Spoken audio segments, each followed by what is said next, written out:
Magandang buhay sa lahat mga kagre. Ngayon po gagawa ako ng pugad para kay Survivor. Ano po? Para sa mga manok. Pero kakaibang style, kutsilyo na yung gagamitin ko sa after na mag-grinder. Po, papakita ko sa inyo. Papakita ko rin sa inyo paano ko i-grinder. Tuloy-tuloy na po tayo. You know, after mag-grinder, kaya na siya ng kutsilyo. Para hindi masira ang yan o. Basta matalas po yung kutsilyo, kaya siya. Yung iba parang karat lang, ginaganon lang eh.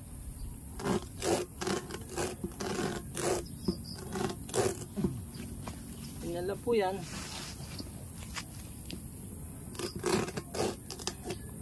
Maganda ang pagkaano na rin yung gahatunggal eh.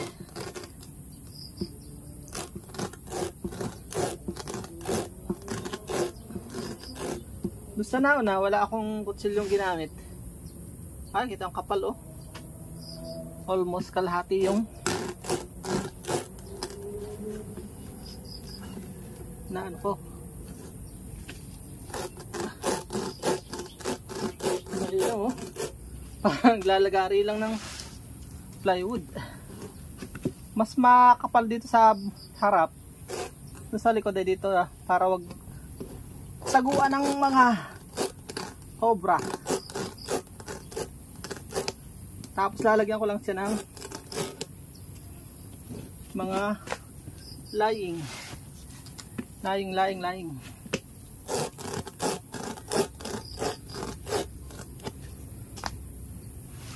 Yung kasi mga nasa manok na itlogan ay mga kawayan po, madali yung masira. Dali lang no, saglit lang eh.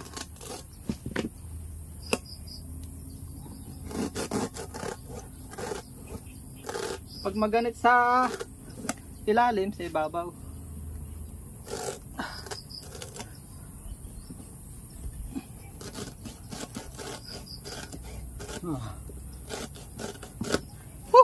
Praise God, thanks God.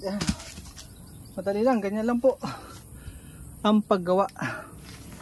Ito naman, gagrinder ko pa mga 2 talab pa. Papakita ko sa inyo yung pag-grinder. Gamit lang tayo ng eyeglass para wag ma-uwing.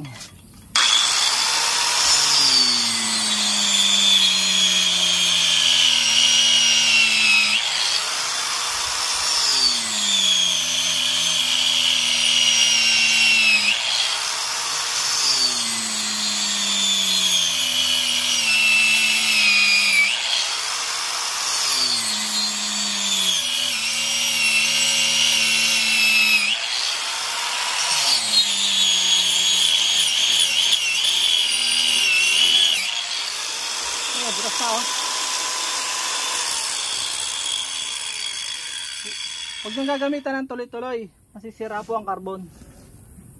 Ano lang, patay-sindi ganun.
5 ikot lang po, 5.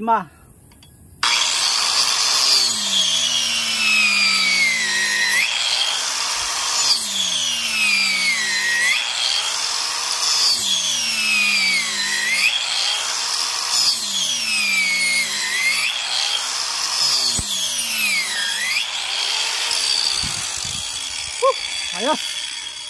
5 lang po, 5. Ayos na yun.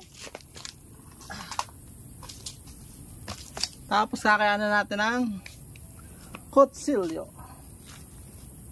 Hanapin natin yung butas dito. Ito.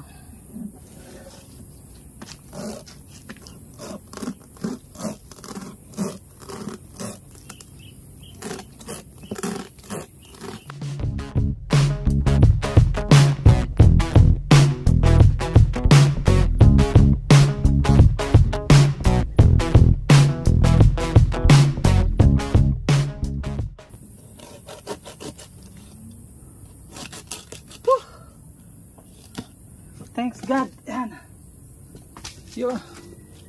Yung tinanggal kong yun ay pwede pang gawing duyan. O papakita ko sa inyo paano ako mag-prepare ng pugad. Kukuha lang po tayo ng dahon ng saging at kaunting dayami. Kita nyo po mga kagre, ito yung ilalim. Yan o, maligtad. Ito yung ibabaw para hukob siya. Sa ilalim naman hindi titigis yung tubig. Hindi rin tatago yung sawa o kobra. Dahil siya ay maluang. Hindi siya tago. Yun lang. Pakita ko sa inyo yung lalagyan ko kay Survivor. So yan na mga kagre. Gagawa na po ako ngayon ng pugaran. Pinantay ko lang ito. Kita nyo ito ay pinakalababo sa ilalim. Ilalagay ko na po ito sa loob. Yun. Sigo siya sa loob. Tapos magninit-nit po ako nitong mga laying para huwag taguan ng cobra sa mga ahas. Yan lang yan o. Tsaga-tsaga lang. Ganon.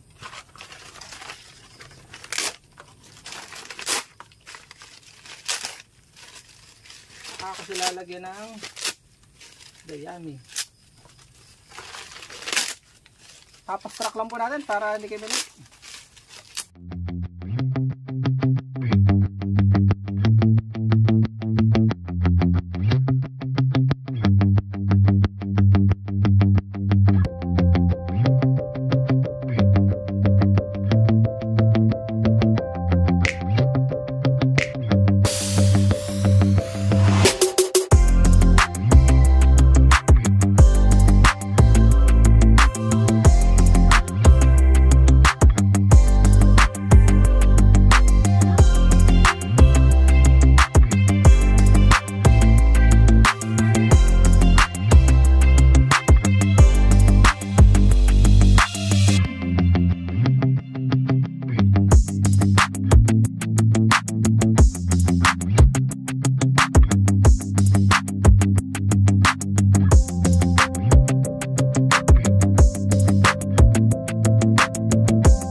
So yan oh, nagawan ko na po si Survivor at mga manok ng heavy duty pugad na tatagal ng 20 years. So yun oh, may dayami sa ibabaw, tapos lalagyan natin ng takip dito para wag silang mabasa.